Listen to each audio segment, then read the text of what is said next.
I'm sure you, like many other folk, including myself, at some point in life have asked the question, why were you born? Why are you here? Well, let me answer that for you right now. Simply but significantly and profoundly, you were born for God's glory and to enjoy His company. God didn't place you here to meander. God placed you here to make a significant difference. And only you can make that specific difference. I want to let you know that my guest today is the epitome of when God places a lot inside of you, what do you do with it? Do you use it to aggrandize yourself, or do you use it to help other people? Won't you stay tuned and hear his testimony, hear his story about the work he's doing. I'm Josh Trim with Pennington and Trim Alarm Services. We firmly believe in offering the latest and greatest in camera and access control technology. With the Alarm.com platform, we're able to offer a user-friendly and fully integrated service to do just that. We're a light that shines your way. Let us in and you will find security and peace of mind. Pennington and Trim. Go on and keep on now.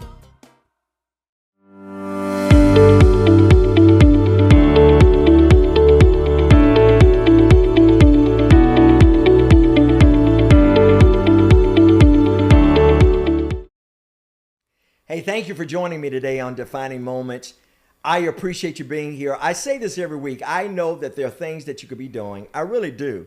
But for the fact that you land here every Tuesday, Wednesday, and Thursday, Tuesday and Thursday for our radio program, and Wednesday for our podcast, I am so delighted to have you. I know that, boy, you're busy. There's so much going on, but you bless me when I see you in the marketplace and you let me know that you appreciate the program. Know this, the holy intentions of our program only is to encourage you, to inspire you to embrace your divine purpose and to live it with the spirit of excellence, knowing that you are not here, and you are not here accidentally, incidentally, but you are here providentially by the design, the creation of God to make a difference.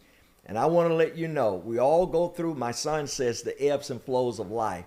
But I want to remind you, I want to encourage you, I want you to come a little closer because I really want you to hear this, not just with your ears, but I want you to hear this with your heart. Are you closer? I want you to know you matter. You matter. And the fact that you're breathing, the fact that you're watching, listening, means that God has more runway for you. And so I'm delighted that you've joined me. Normally, I spend a little bit longer with my monologue just to catch you up to date with what's going on. I am so excited to have my guest today. There are people that you just like, but this gentleman is one of those people that I have followed him for over 25, 30 years. And I just like him because his aura, his demeanor is one of high integrity, high character, and he just carries himself in a manner that he cares about people and he cares about the welfare of people. So I'm delighted to have my friend. You're like, who? Well, I'm going to introduce you to him now. I'm just going to give you a snapshot. He's a household name. My goodness, if you're anywhere in the world, you know this guy. I just cheated. I showed you his picture. All right. He's a household name, and he is certainly a wonderful treasure to the state of Mississippi and to the United States. My friend is with us today, Chip Pickering. Chip Pickering was born in Laurel, Mississippi, to attorney and Mrs. Charles W. Pickering. He graduated with a bachelor's degree in business administration from the University of Mississippi and received a master's of business administration from Baylor University in 1989. I pass by there every time I go to see my son in Austin, Texas. As a little known fact, Pickering, and I didn't know this, Pickering served as a Southern Baptist missionary in Hungary after the Hungarian government ceased its persecution of religious believers. In 1989, President George H.W. Bush appointed Pickering as a Department of Agriculture liaison to the former European communist countries. Pickering was a 6-term congressman representing Mississippi's 3rd District. During his time in the House, he served on the Energy and Commerce Committee, where he was vice chairman from 2002 to 2006 and a member of the Telecommunications Subcommittee. He also was co-chairman and founder of the Congressional Wireless Caucus and an assistant minority whip of the House previously. Previously, Chip worked for Senator Trent Lott of Mississippi and served as a staff member on the Senate Commerce Committee, where he helped shape the Telecommunication Act of 1996. And that is phenomenal, and it was an incredible work, and still we benefit from that today. Because of his role in drafting the 1996 Act, he became well known as a congressional leader of the telecommunication issues. And while in Congress, Chip served as chairman of the subcommittee overseeing the transition to the commercial internet, the establishment of domain names, registries, and internet governance. He also successfully led a bipartisan, boy, we need that today more than ever before. He was successful in leading a bipartisan legislative effort to codify net neutrality principles through the House in 2006. Mr. Pickering has been CEO of INCOMPAS since January 2014. During that time, INCOMPAS has achieved significant growth with leading internet, backbone, business, broadband, wireless, and international companies. Under his leadership, INCOMPAS has led numerous public policy campaigns promoting competition through an open internet and in the business broadband market. Prior to joining INCOMPAS, Chip Pickering was a partner with Capital Resources, LLC, a public affairs and governance relation firm, where he represented an array of telecom clients, including wireless, cable, and competitive broadband providers, as well as nonprofit and companies specializing in education, energy, technology, and defense. So it gives me great pleasure. Yeah. I'm exhausted to welcome my friend to Defining Moments, Chip Pickering. Man, welcome to Defining Moments. Thank you, Larry. It's great to be with you. When do you ever sleep? My goodness.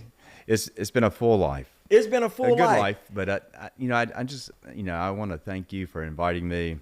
You know, we had lunch not too long ago with some other leaders in our community, and I appreciate your passion and your purpose. And so it's good to be with you. It is good to have you.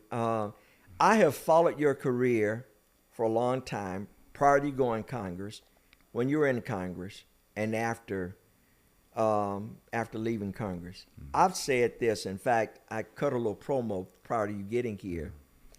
And I said that there are people who ask the question, why am I here? Mm-hmm. For what purpose am I here? It has always seemed that you've known your purpose. Mm-hmm. And whatever you've put your hands to, you've done it with intentionality. Is that because of your family background? Is that because it was by default? Your father has been well known, well respected, highly regarded. But how do you have such passion? You even walk with intentionality, and I tease you about that. Yeah. You know, Larry, I'm very blessed. My father, my mother, both sides of my family, my grandparents. So on one side, my dad came from a farm family, and my mother came from educators. So my grandfather on my mother's side was the principal of a local high school. My grandmother ran the cafeteria for the junior college in Jones County Junior College. My dad gave an example of life all the way through.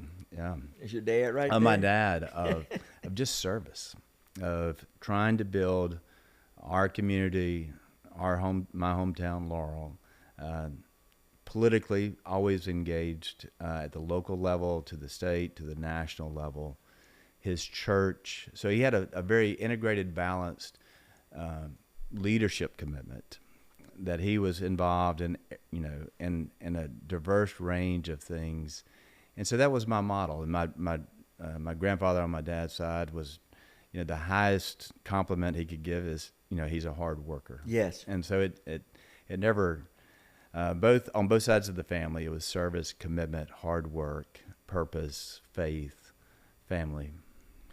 So, and I'm looking at your father, and he is highly regarded, and that begs to your heart in one of the initiatives that you're working on now. How important was it for you, and how important do you think it is for children to have a presence of parents engaged in their lives at home? Not just a physical presence, but to be emotionally and psychologically and spiritually engaged with their children. It's critical. It's foundational. It's essential. It is the core primary thing, and I think how God makes us, Father to the Son. And if we can help, and you and I have talked about this, how do you rebuild Jackson? How do you rebuild our city? Right. And I think it begins with rebuilding the relationships between our fathers and sons. The men, God has made us to have the unique role of being able to either build or destroy. Yes. And I think it's a time to build, and it's a time to rebuild the relationships for fathers and sons and the young men in our community. And how do we mentor them, disciple them, work with them, team with them, show them by example that we can build together, that we don't have to destroy lives and destroy communities and destroy families, that we can renew through God's help and God's Spirit to do the things that we're made to do, that divinely that God has put into us. And so I think about this a lot. Mm-hmm. I do think, for my father, I have 5 sons, and as I look at the last third of my life, I'm now 62. How do my sons and I live together, relate to each other, work together, rebuild from any failures in life, and then have the commitment and the contentment and the peace of knowing that God is with us and that God strengthens us and that He saves us and that He renews us. And I think that it then goes from the family context into the community and into the broader world of how we work with other fathers, other sons, other men, until we can rebuild in a broader, bigger way. You said something, used a statement, you said rebuild maybe from any failures of our lives. Mm-hmm. When people look at a Chip Pickering, he's had it made all of his life. He didn't have any worries. Mm. But when people, there are those who are aware of you, they look at you as a kind of a gladiator kind of a guy. Now, when I say that, I'm not trying to make you out to be something you're not. But when we fall, Jesus looked at the guy who had been at the pool of Bethesda for 38 long years.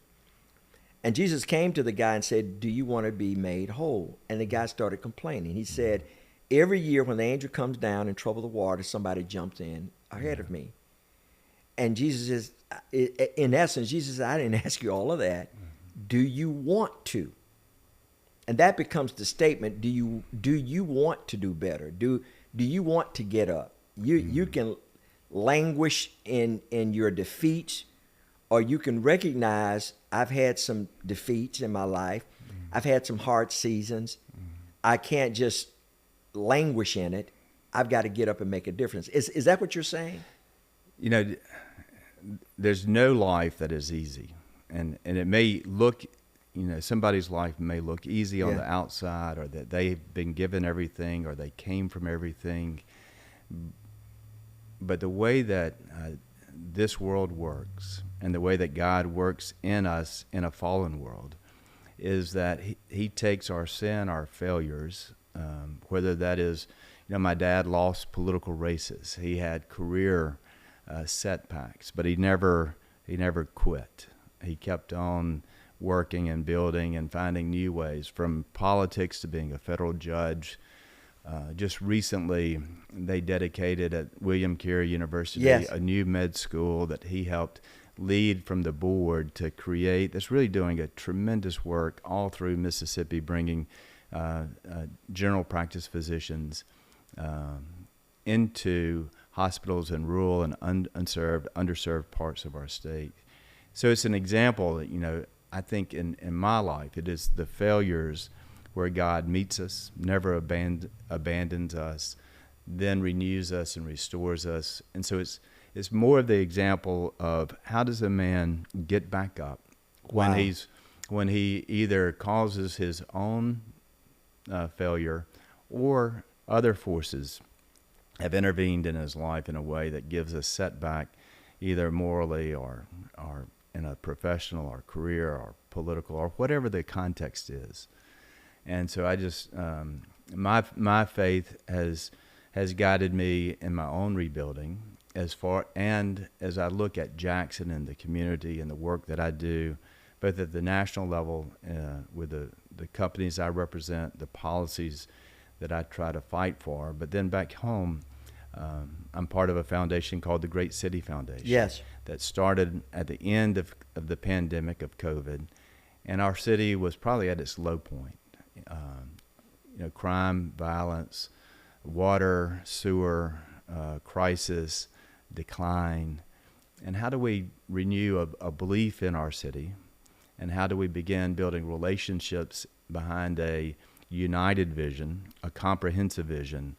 And you and I have talked about this. How do we use what I think is our greatest strength in Jackson, the faith and Christian community, our churches, to do what is told over and over again, especially in the Old Testament, of rebuilding the walls, rebuilding the city, renewing and turning back to what we know we're called to do, what men especially are called to do. Yes. And so I'm so encouraged what Better Man and the Better Man movement, Yes, and the other it is significant, and the other efforts in our city of churches working together across racial lines, and whether it's in Rankin County and North Jackson and South Jackson, and East Jackson, West Jackson, or across the country. Across the country, and look, Jackson is since 1980 has been the fastest population declining city in our country. Now the Jackson metro area has stayed stable and growing. Sure. But the city itself, the core, has been in decline. And so how do you rebuild and renew and then give a new vision? And I think if you look historically, from nations to cities to individuals and families, it is the story of, something begins in great success. And then there's a decline and there's a fall or there's a failure.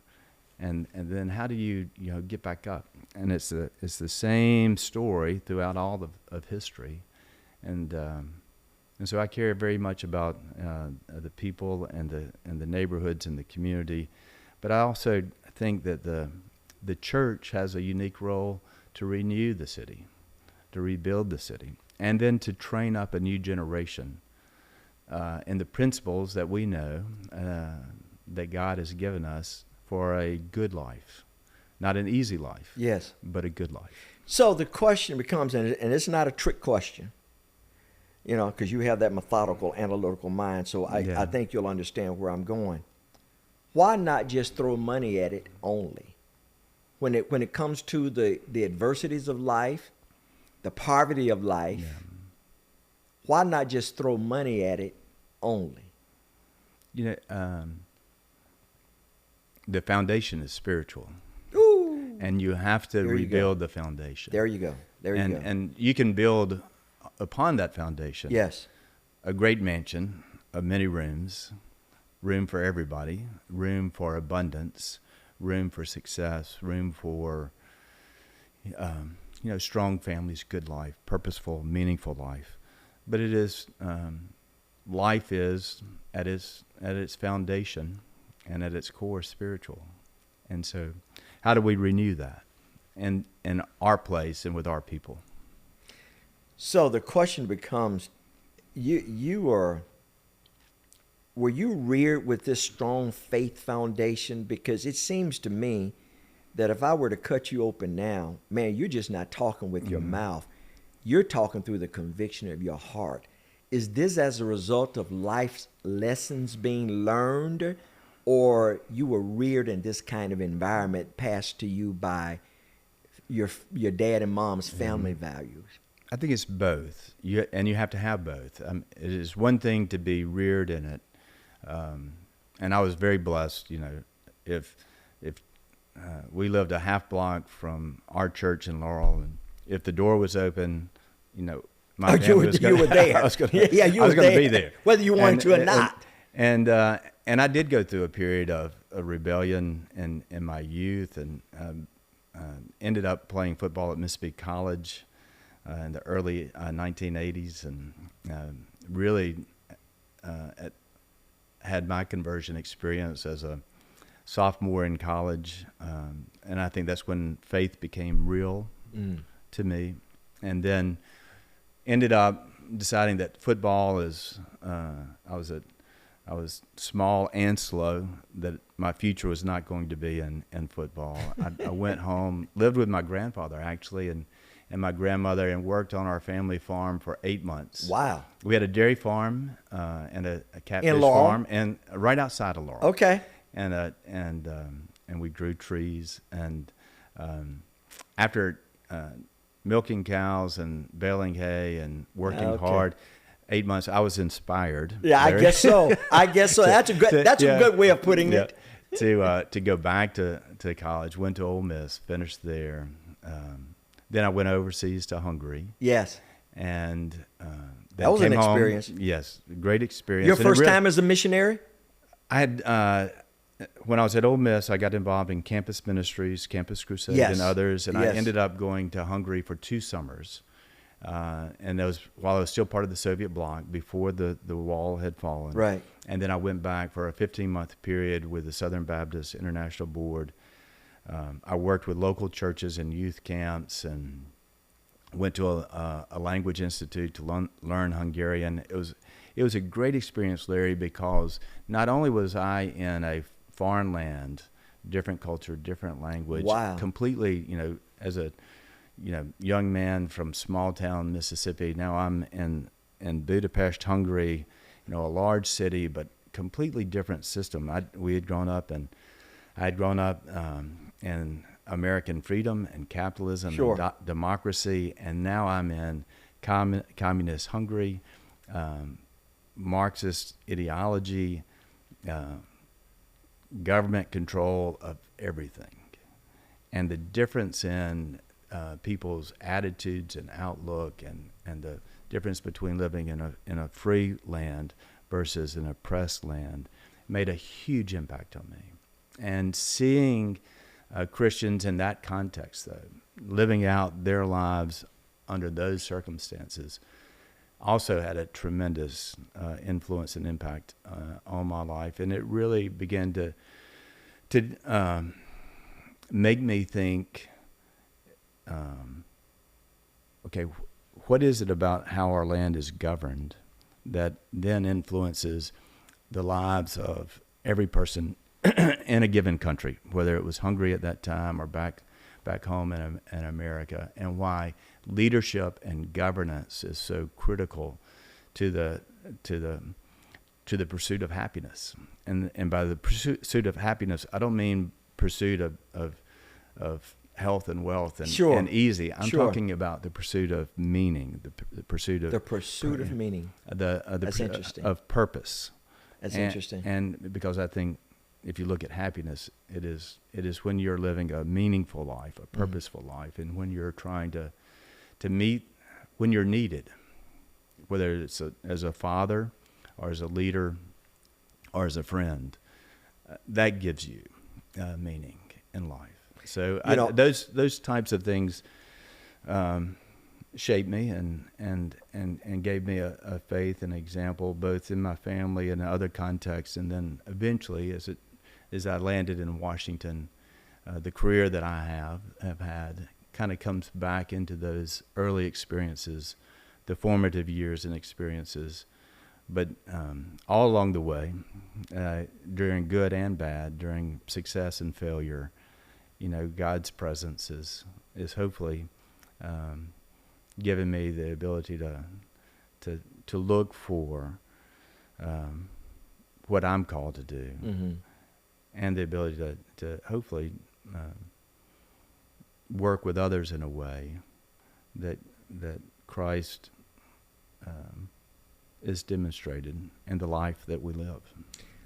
So now it makes sense. I'm just thinking that you're following after your father's footstep, but you have life experiences early on in your formative years, up to your teenage years, your post-college years, that basically influenced you to go into public life. However, whether it is through an appointment, through being led, or however it influenced you. For those that feel defeated, for those that have been at their pool of Bethesda for 38 years, figuratively speaking, they feel of no use. They're worn out. They're overlooked, too old. I've made some bad decisions. And I can never be used again. But I just sense there's something burning inside of me. Yeah. How would you encourage those that are listening and watching? You know, God over and over again, you know, heals the sick, forgives the sinner on the cross, is never too lowly, never too late. Wow. And always on time. And so if you think in your presence, you know, how does God come to you, minister to you, and then how do you get up and walk, so to speak? And it's those first steps. First steps. And you just have to keep on walking, and you have to keep rising, and accept that God has a plan and a purpose for you, and it's never too late. My sister's a counselor. Yeah. She's a therapist. And she says sometimes when people have been hit hard by life, Yeah. if the best you can do is just get up and put your feet on the floor one day, then do that. If the next day all you can do is just get up and go brush your teeth, do that.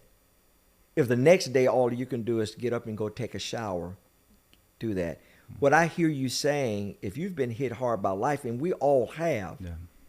then sometimes the greatest but the most beneficial step is your first step. Yeah.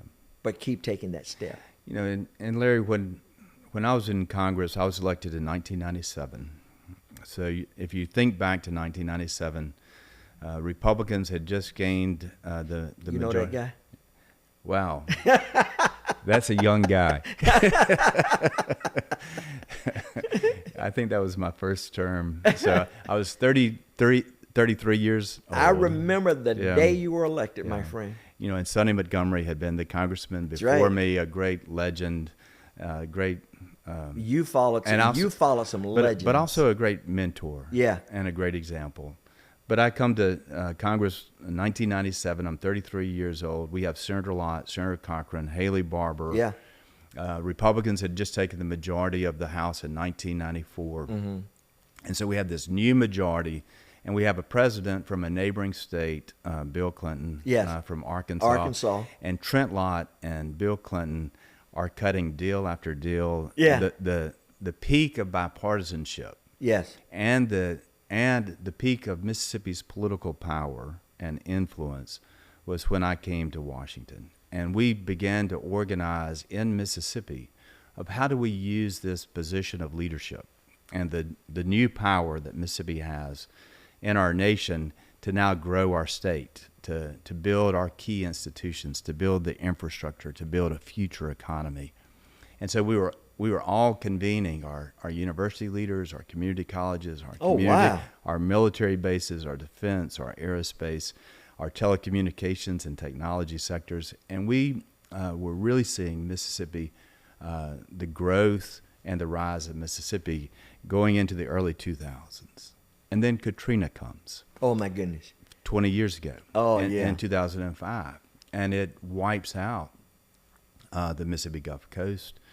And we then shift, and this is I think a good metaphor for life.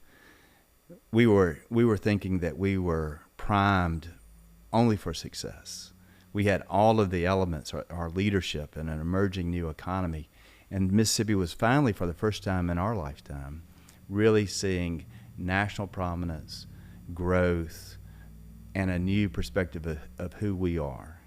And then we have Katrina, and we're knocked pretty flat. And all we do from 2005 for the next 5-10 years is to focus all the effort on rebuilding and recovery. recovery. Yeah. And this kind of goes back into the early part of our conversation. That tells our individual story. It tells us a collective community and state story and a national story. Is that there are going to be ebbs and flows, as you mentioned earlier in life. There are going to be times where we are rising. There are going to be times where we have fallen, and it's going to take not only our individual strength, but this is in Katrina what I learned.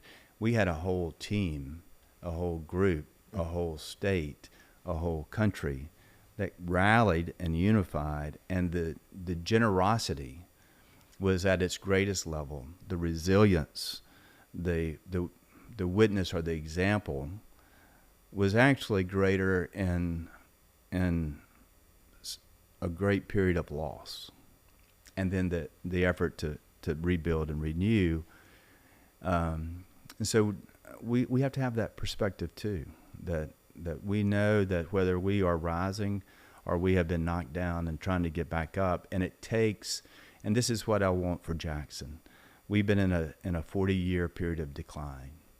How do we rise back up? How do we rebuild? How do we renew? How do we unite? How do we build relationships of trust, so that whether I'm white and you're black, whether we're from different parts of the town, whatever our historical experiences have been, how do we come together with meaning and purpose, with a strength that God gives us to build, and I think in the building together, that we can find a way to bring the good news, to live out the gospel, not only in the rebuilding, but in the mentoring and the discipleship and the relationships that come from that.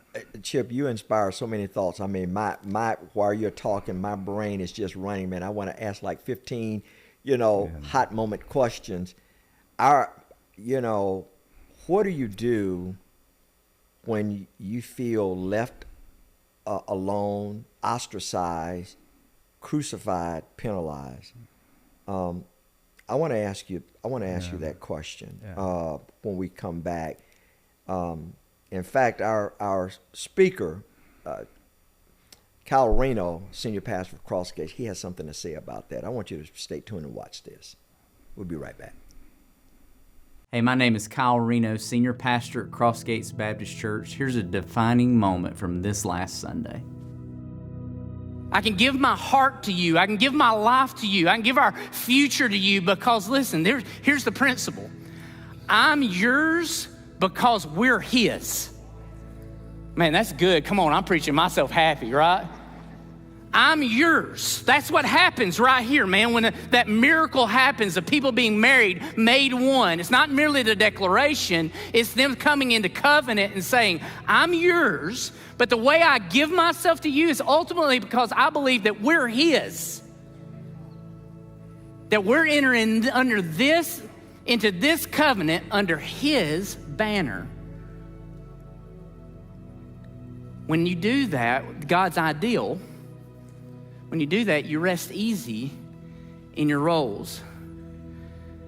Now, I know this can be hard for some because there is situations that the Bible even speaks to where a wife might be married to an unbelieving husband or vice versa. But God, it doesn't change what God's ideal is. The Bible speaks to those specific situations.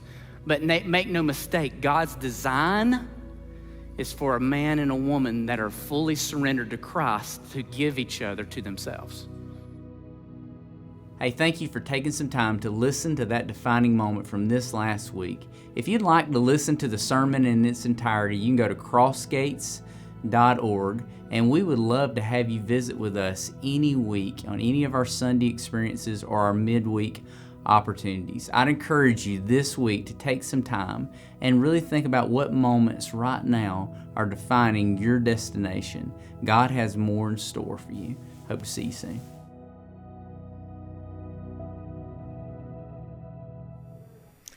Hey, I appreciate you joining me today. My guest is Chip Pickering. He's a wonderful person. I'm focused less on his political influence, his affluence, and his influence, more so the person behind his title. You're getting to know him. He does a lot, and he cares deeply and passionately about our state and our city. Jesus asked the question to the man that was laying on a pallet, do you want to? I believe it was a rhetorical question.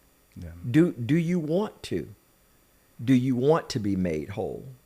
And many of us have got to ask that question. Do we want better? Do we want unity? Do we want revitalization? Do we want reconciliation? And it seems that the Lord has placed that sentiment in your heart from a child, that you use your influence, that you use your relationships. You've used the seats that you've sat in for the good of people, whether they were marginalized or voiceless or ostracized. It seems to me that your passion now, more than ever before, Chip, is using all of your bandwidth, all of your runway to rebuild, like Nehemiah. When he saw the gates were burned and walls torn down, he became passionate about restoring and rebuilding. What sayeth you to that? You were, before we went on the break, you were talking about, what do you do when you feel ostracized? Yeah. And I think our greatest challenge as men, when we do have a failing and we do feel ostracized or we feel isolated, is to allow shame and guilt to keep us down, keep us on the pallet, so to speak, not wanting to get up, not wanting to start. And this is where I think God's message to every man is that Christ came to take away the shame. That's right. And the guilt. That's right. And to really heal. Yes. And that's so, right. So basically his message is get up. Absolutely. Follow me. Absolutely. I will take that shame and the guilt away. Yes. And then we can build our kingdom together. Yes. And I think that's the great story. That we build the kingdom together. The Bible says that the wall that had been torn down was rebuilt because people had a mind to work. That's right. Families, Nehemiah sectioned families on different parts of the wall, and they saw and they joined a common cause. Yeah. Because they recognized their city was in ruin. Yeah. And it was an indictment. It was an indictment on them, on God, and they had to restore it. Yeah. And this is and this is a very important part of how I think God works. Yes. I grew up in Laurel, Mississippi. I played football, and it was very much. And Laurel went through successful integration. Went through a very difficult time, very violent time. If you read Curtis Wilkie's book, when evil was in Laurel, and it's the story about how the Klan, all the violence of the Klan, the burnings of the churches, the death of Vernon Damer, all of those types of things which defined the 1960s. And then in the 1970s, public schools across Mississippi and in many places, especially in North, East, South Mississippi, had successful public integration. And my dad was part of both the fighting of the Klan as a county attorney prosecuting the Klan, and then as a community leader, the integration of our schools. And so I get in the late 70s and the early 80s to play on a football team that was much like Remember the Titans. Yeah. And wow. Wow. Yeah. And so that was my experience. And the school was 55% white, 45% black. Our team was equal, but it is in the hard work of a team And I don't care if it's a football team or if it is a community initiative Well, that's good. or a church, that when people work together, when they build together, they becomes equal. They become in each other's eyes equal to each other. Oh, that's good. Equal before God. And it's in the work together that the trust is built, the love, the trust, and the relationship to make the work or the team successful. And too many places, especially in Jackson or in the Mississippi Delta, we never had that successful integration. That's right. We had immediate division, and there wasn't a working together that builds the trust, that overcomes the division, that then allows you to build a city together. Yeah. I think where we are now, though, and this moment in Jackson's history, is that there's a new, both in the political and in the spiritual and the economic, a new spirit of unity, of people coming together, working together. Now, it cannot just be the social gospel of working together to build a house, to build a neighborhood, to rebuild, to take blight to beauty. It has to also be the mentoring and the discipleship Absolutely. and the good news. All of it works together. It's the concept of I'd rather teach a man how to fish Yeah. than just give him Yeah. fish. If I give him fish, I'm going to feed you for a meal. Yeah. But if I teach you how to fish, then you're going to feed your own self. Yeah. And we have a hard time, I think, as a church of doing both Yeah. and combining Yeah. both. And I think that they are inextricably connected and combined. It's not an either or. It's not either. It's an and. That is an and. I agree. And that's, I have great hope for Jackson, more so than any time in my lifetime. I do too. On every level, the ability for our political leadership to work together, So do I. our community leaders and foundations and organizations and private leaders in the private sector, Yeah.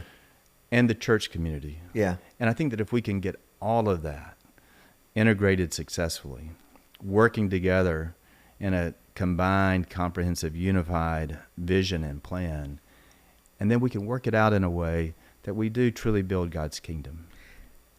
I am so convinced that the Lord is going to use Mississippi. I believe the Lord is using Mississippi to raise the standard for our country. Yeah. I believe he's going to do wonderful things. I am so convinced of that. I launched a network. I launched a digital network, Yes. Ignite. I could have named it Ignite.tv, but I added Ignite. I added MS behind Ignite, IgniteMS.tv. Yeah. What is the inference? That God is going to ignite by his Holy Spirit the state of Mississippi. I believe that. Yeah. So that network, my network, that the Lord has blessed me to launch in June, and this program is a part of that network, and we're adding additional programs on the network. I am convinced that people, when they ask, well, what's the MS for? Yeah. Well, I'm glad you asked. That our studio is located in Pearl, Mississippi, not in New York, not in Washington, not in Los Angeles, but God is doing great things in Mississippi. Can anything good come out of Mississippi? Can anything good come out of Nazareth? Yeah. Yes, it can. And that's where God has always chosen to work. Yeah, exactly right. And the forgotten places or the unlikely places with the unlikely people Oh, to then tell us, to make a news story yes. in a way that people say, well, how did that happen? Yeah, And how why- did that happen? And why did that happen? Yeah. And it's different then, and it's distinct and unique until people can say, oh, I get it. there is something that happens spiritually Yeah. and morally and purposefully when people come together under God's direction. Yeah, I'm very intentional about it. When I travel across the country, and people ask me where I'm from, or they ask for my license or Yeah. identification, man, I go on a PR campaign. Yeah. I'm not embarrassed. Yeah. Because I know behind the scenes what the Lord is doing. Let's talk about Great City, Mississippi, because Okay. I know as much as you're in Washington, Yes. you talked about some of the work that you're doing through some of the boards that you sit on, some of Yes. the organizations that you founded, and you're doing it through a board, Yes. foundation, Great City, Mississippi. Yeah. Let's Well, talk about that. So our basic message is you can't be a great state without a great city. And if you look at Alabama, if you look at Tennessee, if you look at Louisiana, Georgia, Florida, Texas, they all have great cities that are growing, that are vibrant, that are hubs of research, of education, of economic vibrancy. And that if you're Mississippi, and if you're looking at how do we reverse the fact that so many of our young people are leaving, and that the best and the brightest and our leaders are leaving to go to other places and other great cities, how do we reverse decline and create a city where our young people, our sons and daughters, Wow. want to live, stay, raise their family, become the leaders of tomorrow?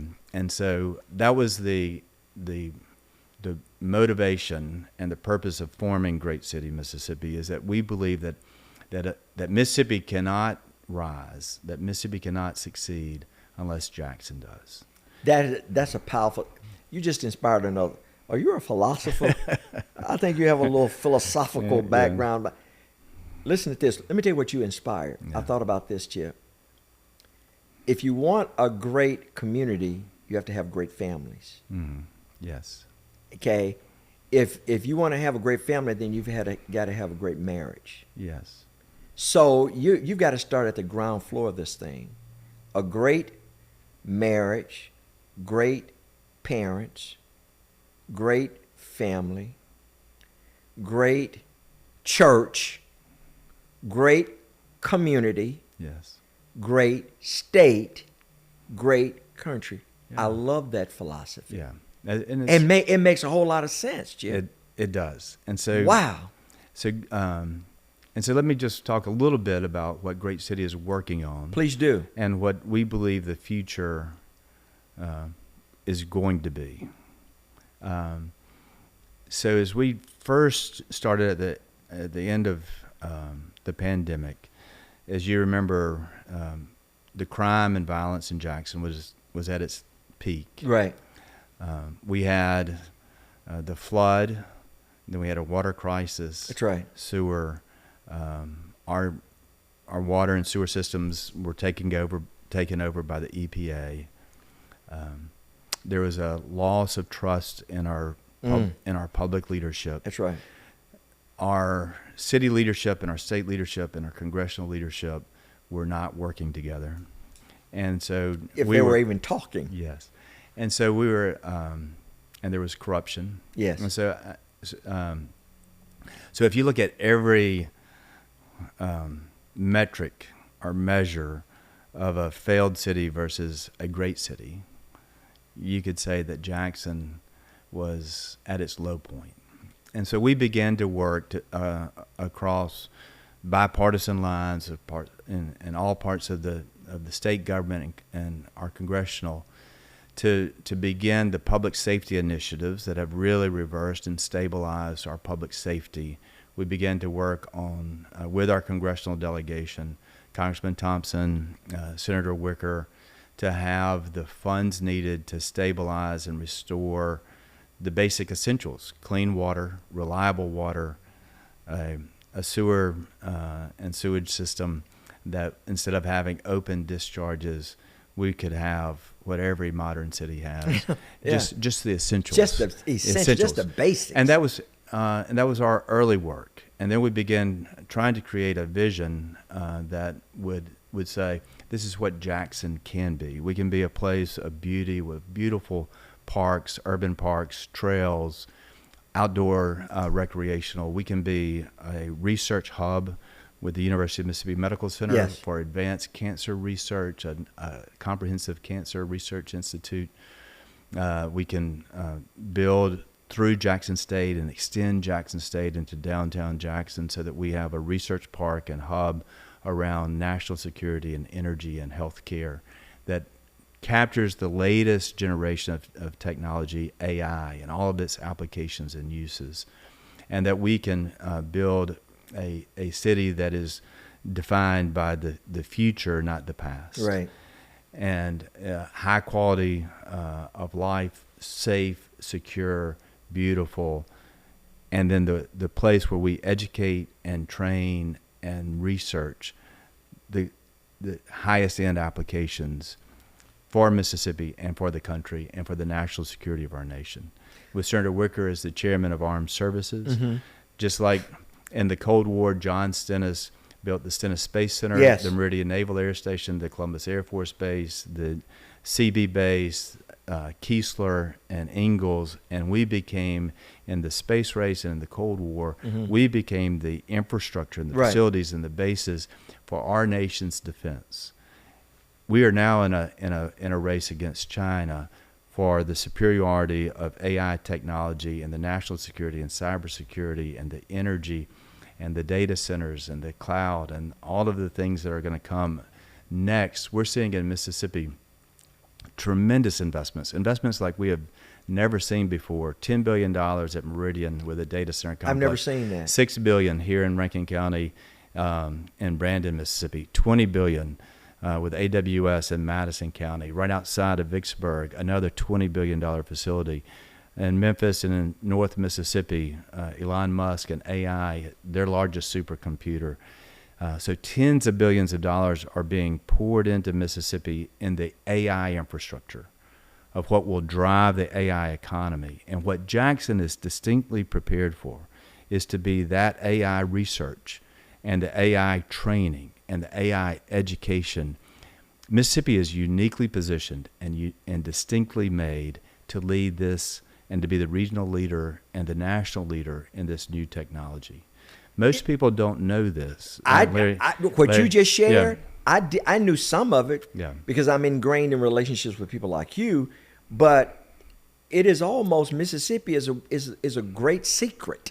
It is a great secret. And what we have in Mississippi now and what's happened over the last 2 or 3 years in these investments that I just laid out, but most people don't know that we have 2 of the Department of Defense's supercomputers. We have the Army supercomputer at Vicksburg, at the Corps of Engineers. Corps of Engineers, that's right. And down at the Stennis Space Center, we have the Navy supercomputer. We have 2 of DOD's 5 supercomputers, but those 2 are more than 50% of all of the compute capacity for all the Department of Defense, which is the largest research agency that's national security, but is also research in the world. Most people don't remember. Not in the state. In the world. That's significant. And that's in the world. And most people don't realize the internet came out of the Department of Defense. It was through the Defense Advanced Research Program, DARPA, that our internet came out of a defense research and national security network and university network. And so when I was a young congressman chairing the committee that transitioned from a government-run internet to a commercial, it was coming out of the Department of Defense and the Department of Commerce. And so we have the infrastructure that was built by Sonny Montgomery and John Stennis and Trent Lott and Thad Cochran and now Roger Wicker and Cindy and Congressman Thompson and Congressman Guest that is better than any other state in our region. We have the gold in the ground or the oil in the ground of the future economy, which is compute capacity.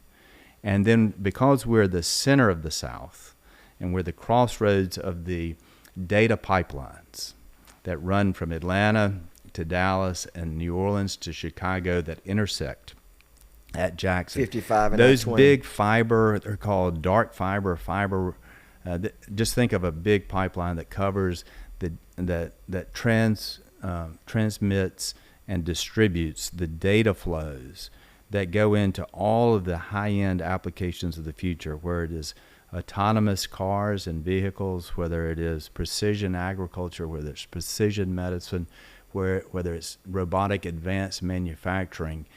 It comes into those fiber routes, stored in the data centers, retrieved and distributed at the speed of light.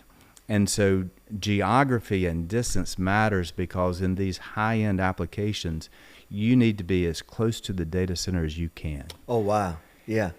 And when that happens, I tell people data centers are like the port cities of old. So think of Los Angeles, Right. Houston, New Orleans, New York, Charleston, Miami. Everything co-located around there. Right. The rails came there, the highways came there, the energy, the networks that then distributed in and out all of the commerce, and then the banks and the technology and the whole big urban development in the cities came around the ports. Well, data centers are the port cities of the future, and the port cities are coming to Mississippi. And whether that's Meridian or Columbus or Jackson or Vicksburg or all up and down the Mississippi River or through the Gulf ports, we're going to see over the next 5 to 10 years tremendous growth in Mississippi. And Jackson needs to be the center and the hub of this new economy, the new education, the new workforce, the new research to go with this new technology. And we are uniquely positioned over the last 40 years of the work of our state and our leadership of building the infrastructure that now is the most needed and the most valuable for this time. So first of all, I am grateful. I got goosebumps when you were sharing about what you just shared about Mississippi, about technology, about the future. Number one, we're at the crossroads. We are. I-55, I-20. Yeah. We have water. We have rail. We have air. We can move things around. And we have land. We have space. And we have power. We have power. This is really, really critical, Larry, for everybody to understand. The companies that I represent, the large tech companies, the large fiber, the large infrastructure, the large data centers, when they're looking around the country of where they're going to invest these tens of billions of dollars, they want to know three things. Do you have energy? Do you have energy? And by the way, and do you have energy? Do you have energy? And we have Grand Gulf, which is the best nuclear facility to be able to bring new nuclear. The small modular nuclear reactors are the new technologies that are part of what we have in our... Is this the work that you're doing through your company? That is. And so through INCOMPAS, and so this new, believe it or not, I now have the largest natural gas pipeline and generation company, Williams Company. I have a company called X Energy that does small modular nuclear reactors, because everything is meeting at the data center. The energy networks, the energy supply, and the fiber networks into the data centers. That is the AI infrastructure on both sides of the data center. Wow. So my membership now represents both new energy, existing traditional all forms of energy, and the data centers that are being built. Over the next 3 years, 300 hyperscale data centers will be built. 300? 300. Across the state? Well, across the country. Across the country. But Mississippi's going to get more than its fair share because we have energy. Energy. And by the way, energy. We have TVA. We have Southern Company. Exactly right. We have Entergy. We're the only state that 3 major public and investor-owned utilities meet in the intersection. We have natural gas pipelines that are the most extensive that cross over Mississippi from the Gulf of Mexico all the way to the northeast, and we have east and west. So if you see a natural gas pipeline being built, think, okay, what is going to come next is a data center. Exactly right. Because the energy supply will bring data centers, and data centers will bring advanced manufacturing. They'll bring advanced research. They'll bring all the advanced applications of the new economy. You know what I think you've done, Chip? I think you've done, for those that are watching and listening and viewing, I think you've changed the minds of some folk to give Mississippi, to give Jackson another shot. Because I think all they've heard is, man, I'm getting out of Mississippi as fast as I can. I'm going to leave Jackson as fast. There's corruption. There's infighting. The ship is sinking, the Titanic. Yeah. There's a hole in the boat, and I'm going to jump out before I go. But you just painted a great picture of what's to come. Yes, and only Jackson can be the hub of research like cancer at Yes. UNC, using new AI, the ability to run high iterations of Yes. research through your compute capacity will give us new treatments. Yes. And Oh, my new goodness. and new methods of preventing and healing people at rates that have historically never been seen. Yeah. Are possible. Jackson State, I think when they get a new leader, they have a chance to be in the HBCU Ivy League of the highest tier of HBCUs at the highest level of research, and that will drive development into Jackson. The Cancer Center is going to be where the Backyard Burger is today at UMC. Yes. Which means that we need to do what other great cities, we need to tear down the old stadium, build a new stadium for Jackson State that drives revitalization into downtown, and it can be a multi-use for concerts, for music, for folk festival, for Jackson State football, for I high just school heard. football.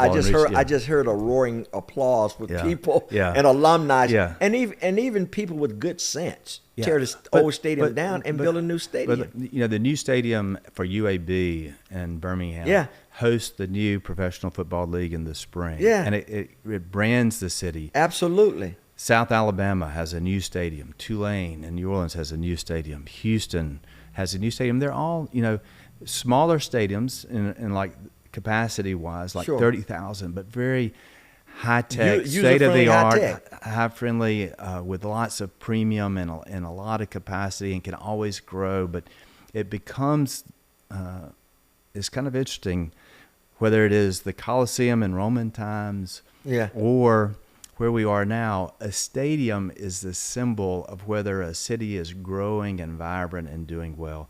And you can't have a 70-year-old stadium and a 60-year-old Coliseum as the symbols of a great city. Wow. And so those are the types of things. How do we grow our Jackson State, Tougaloo, Belhaven, Millsaps, Mississippi College, Mississippi MC School of Law, Hines and Holmes? We have over 40,000 college-age students in the Jackson area. No other place in Mississippi has that. We're a college town. We're a university town. We're research. And in an age of AI, we should be the hub. We should be able to retain them. Of how do we educate? Mm-hmm. How do we train? And then how do we do the research for all this growth that's going to be coming to all regions of the state? But we're the hub, and then we can educate. We can develop the curriculum. We can develop the training models. We can develop the research that then goes into all of Mississippi to make a great city a great state.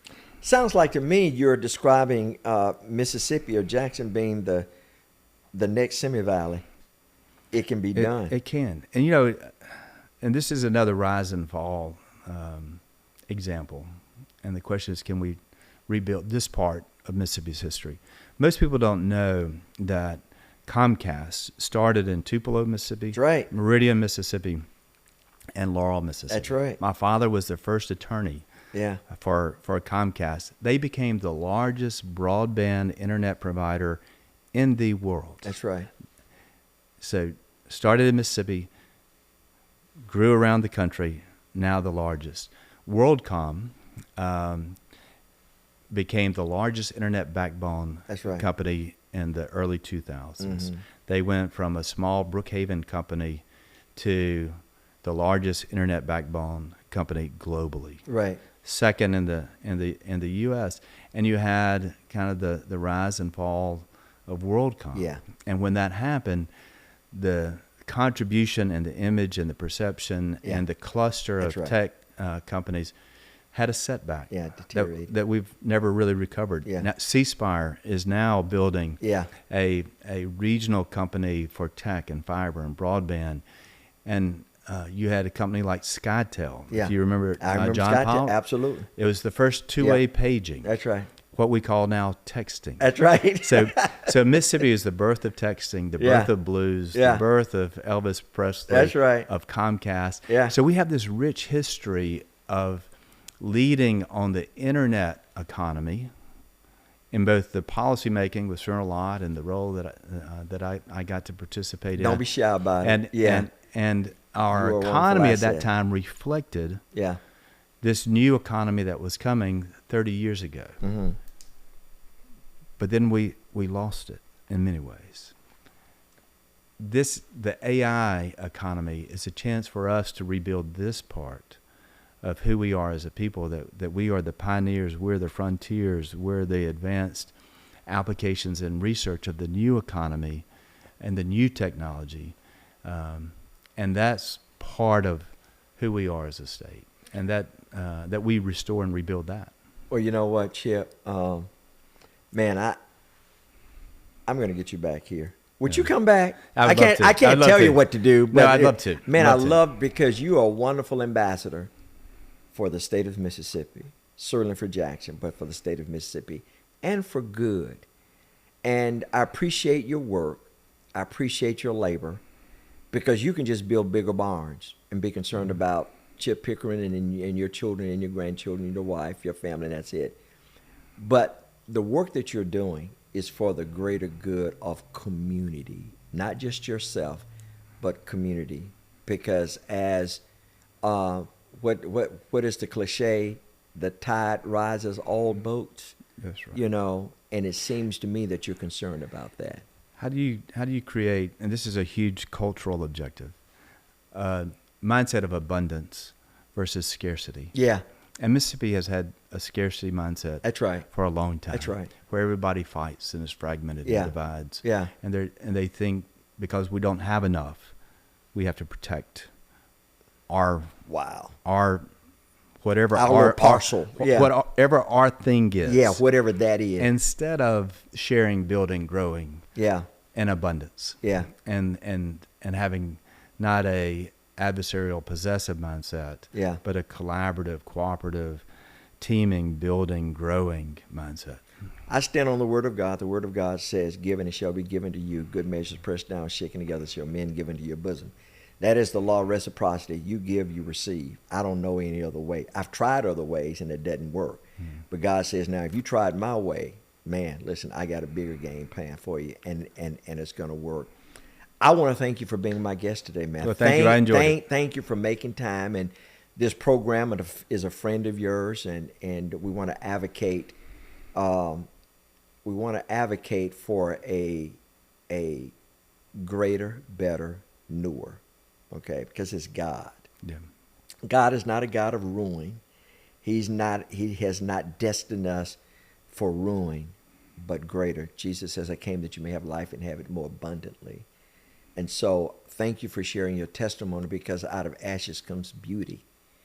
And Jesus didn't ask the question, do you want to be healed? Because he didn't know the answer. That was a rhetorical statement to the young man. Do you want to? And you can if you want to. So thank you. I appreciate you. I appreciate your work. And I appreciate you being a guest today on Defining Moments. I enjoyed it very much. Thank you. Hey, I appreciate you joining me. And join me again tomorrow at 11 o'clock. And join us each week. Once again, you can go on to our network, IgniteMS.tv, and look at all of the other episodes that we've had. And stay tuned. We have a lot of wonderful things coming up in 2026 as we build out our network. It is for the good, to inspire, to encourage, and to offer you hope. I'll see you next time.